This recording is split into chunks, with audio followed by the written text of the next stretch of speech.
Gold trusted gold buyers మీరు తాకట్టు పెట్టిన బంగారాన్ని విడిపించి ఈ రోజు ఉన్న మార్కెట్ ధరకు కొనబడను.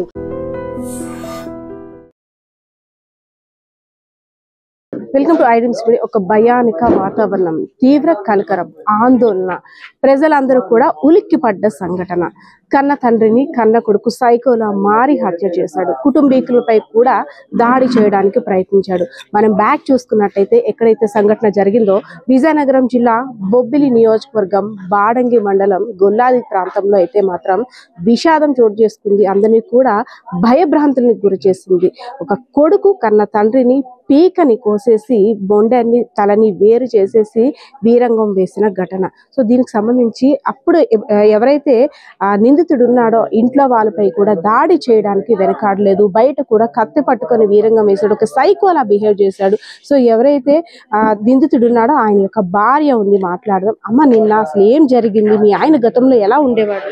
ఫస్ట్ ఇక్కడ దెబ్బ తగిలింది మేడం. ఎప్పుడు? అప్పుడు 3 సంవత్సరాల కిందట. అది పీడ ఏదో ఓలిందనేసి దెబ్బ తగిలింది. ఇక్కడ గాజు పింగిల్తో కొట్టుకుపోయాడు. కొట్టుకున్న తర్వాత బాగు చేసాము, అంత బాగానే ఉంది. కుట్లు వేసాము, అంత బాగానే ఉంది మేడం. అదే మళ్ళా అప్పుడప్పుడు లెగడము, అదే అతను మందు తాగకపోతే షేకింగ్ రావడం అలాగా. అంతే, ఉండి తాగలేదు, చేయలేదు. మామూలుగా పాపకి బాగోలేదని హాస్పిటల్లో ఉన్నాం.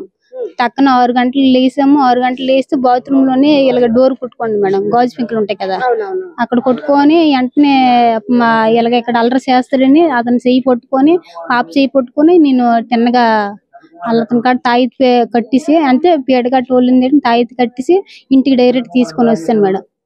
ఇంటికి డైరెక్ట్ తీసుకొస్తే అన్నం తిన్నాడు. అన్నం పెట్టాను, తాను చేసిన తర్వాత అన్నం పెట్టాను, తినేసాడు.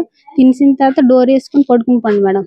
అలా గంటగా అతని వల్ల అతను నాకు అది పడిపోతుంది ఇది పడిపోతుంది అని అల్లా కొల్లాలకు 4 మూల లోన గోడలు గుద్దుకొని అల్లా కొల్లగా అయిపోయాడు మేడం.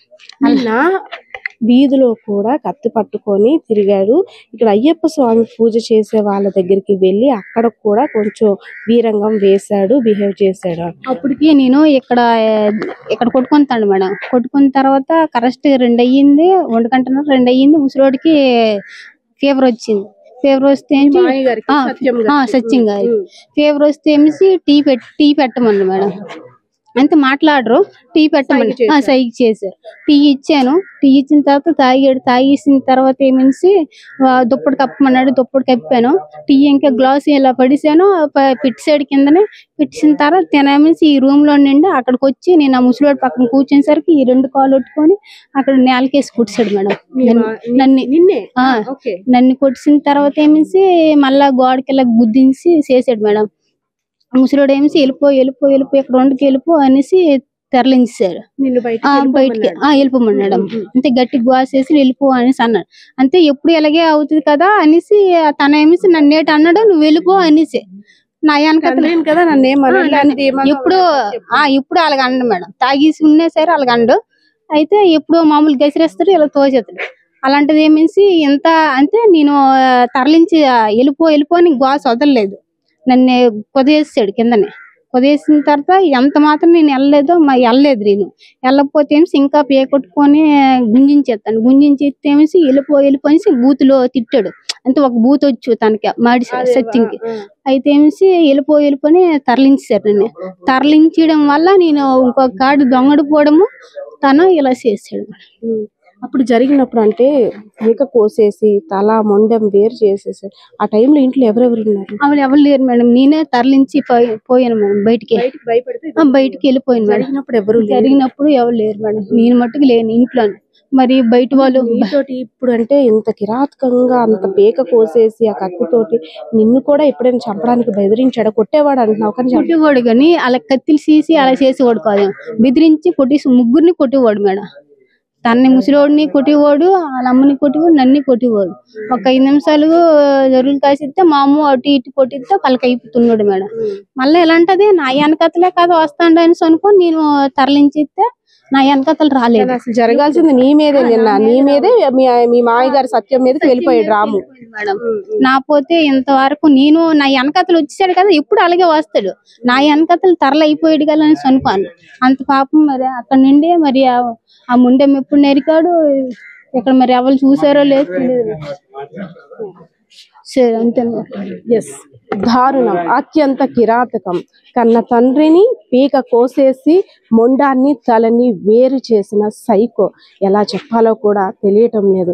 ఎందుకంటే తన మానసిక స్థితి, ఎవరైతే నిందితుడు రాము ఉన్నాడో తన మానసిక స్థితి సరిగ్గా లేదని తండ్రి సత్యానికి తెలుసు కాబట్టి కోడలి మీద ఏ విధంగా దాడి చేస్తాడో అని భయంతో తను పక్షవాతంలో మంచం మీద ఉన్నప్పటికి కూడా కోడల్ని రక్షించుకోవాలని, నా కొడుకు నన్ను ఏమీ చేయలే, నువ్వు ఇక్కడ నుండి ముందు వెళ్ళి నీ ప్రాణాలని నువ్వు రక్షించుకో అంటూ తన ప్రాణాలని కాపాడాడు. లేదంటే ఆ అమాయకురాలు ఫస్ట్ బలవ్వాల్సింది అతని భార్యే. మనం ఇప్పుడు ఆమె చెప్పిన మాటల్లో కూడా వినొచ్చు, గతంలో ఎప్పుడూ లేని విధంగా నిన్న బిహేవ్ చేశాడు. ఒక సైకో కన్నా ఇంకా ఎక్కువగా బిహేవ్ చేశాడు. ఇంత దారుణానికి ఒడిగడతాడని కూడా నేను అంచనా వేయలేకపోయాను. తను ఎప్పుడు పరిస్థితులనే నా వెనకాతలు వచ్చేస్తాడు కదా, అక్కడ ఇలాంటి ఘోరం జరగదని కూడా నేను ఆలోచించి బయటకు వచ్చాను. లేదంటే తను ఇంకా దాడి చేస్తాడని ఆలోచన ఉన్నట్టయితే అక్కడ ఉండకపోయి ఉండేదాన్ని, ఇంత కిరాతకం కూడా జరిగి ఉండేది కాదని కూడా ఆమె భావన వ్యక్తం చేస్తున్న పరిస్థితి అయితే కనిపిస్తుంది. ఏదైనా సరే మనం చూడొచ్చు విజువల్లో, ఒక భయంకరంగా మొండాన్ని వేరు చేసేసి అక్కడ వాతావరణం కూడా మొండెం ఒక చోట, బాడీ ఒక చోట, ఆ మొండాన్ని గమ్యంలో పెట్టేసి ఏం చేశాడో కూడా తనకు తెలియని అయోమయ పరిస్థితిలో ఉన్నటువంటి కొడుకు రాము. ఏదైతేనే ఒక సైకో ఇజానికి మద్యానికి బానిసైన వ్యక్తి కన్న కొడుకు కారణంగా తండ్రి అనంతలోకాలకి వెళ్ళిపోవడం చాలా బాధాకరమనే చెప్పుకోవచ్చు. ఎందుకంటే కన్న పిల్లలు ఇలా చేస్తారని ఏ తల్లిదండ్రులు కూడా అనుకోరు.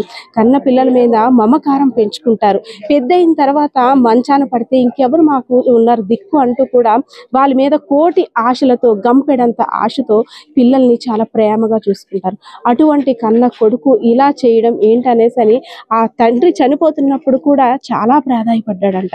మనం రీసెంట్ గా చూసుకున్నట్టయితే మద్యం మత్తులో ఏ విధంగా ప్రవర్తిస్తున్నారో కూడా వాళ్ళకి తెలియట్లేదు. నెలల వ్యవధిలోనే నెల్లిమర్ల జిల్లాకి సంబంధించి ఆస్తి తగాదాలో తల్లి తండ్రిని కూడా ట్రాక్టర్తో గుద్ది చంపి తనయుడు జైలు పాలయ్యాడు. అదేవిధంగా కొద్ది రోజుల క్రితమే, అంటే రోజుల వ్యవధిలోనే గజపతి నగరంలో గుణపాంతో గుండెలపై గుద్దాడు ఆస్తి కోసం కొడుకు, ఆయన కూడా కటకటాల పాలయ్యాడు. రీసెంట్ గానే బాడంగి మండలంలో చెప్పులు కుట్టుకొని జీవనం కొనసాగిస్తున్న తండ్రిపై అదే చెప్పులు కుట్టే పరికరమైనటువంటి సుత్తితో తల మీద గట్టిగా బాధడంతో ఆ తండ్రి అక్కడికక్కడే మరణించాడు. సో ఇంకా రోజుల వ్యవధి, ఇంకా అది ఆ సంఘటన ఇంకా మర్చిపోకముందే ఇక్కడ తలని మొండాన్ని వేరు చేసిన తనయుడు. అసలు ఎలా ఆలోచించాలో కూడా తెలియట్లేదు. ఒళ్ళు గగురు పూరిచే సంఘటన అనే చెప్పుకోవచ్చు. ఎందుకంటే నిన్నటి నుండి, నిన్న ఎప్పుడైతే సంఘటన ఇక్కడ జరిగిందో అప్పటి నుండి కూడా ఇక్కడ ప్రజలకి కంటి మీద కునుకు లేదు. ఈ సైకో చేసిన వీరంగాన్ని చూసి మాకు నిద్ర పట్టడం లేదు. ఆ వీరంగం అంతా ఒక ఎత్తు అయితే ఇక్కడ హత్య ఒక ఎత్తు. సో మేమైతే తీవ్ర భయాందోళనలో ఉన్నాము అని అయితే ఇక్కడ ఆశాభావం వ్యక్తం చేస్తున్న పరిస్థితి అయితే కనిపిస్తా ఉంది. కెమెరా పర్సన్ బాలకిషోర్తో పద్మ, ఐడ్రీమ్స్ మీడియా, విజయనగరం. నిజంగా ప్రస్తుతం ఉన్నటువంటి సమాజం దేనికి ప్రయారిటీ ఇస్తుంది? ఆర్థిక సంబంధాల చుట్టూ మాత్రమే తిరుగుతుంది. మళ్ళీ ఎన్నికలంగానే చాలా విరక్తి కలుగుతాం. మంచి అనిపిస్తుంది కదా, లేడీస్ కూడా ఛాలెంజింగ్ జాబ్స్ చేసినప్పుడు చాలా బాగుంటది. ట్రాఫిక్ అసిస్టెంట్స్ గా నియమించిన ట్రాన్స్జెండర్స్ అందరితో సాల్యూట్ చేయించుకుంటున్నారు. ఫుడ్ డెలివరీ ఇవ్వటానికి వెళ్ళినటువంటి డెలివరీ బాయ్ అనిల్ పై కళ్ళ ముందు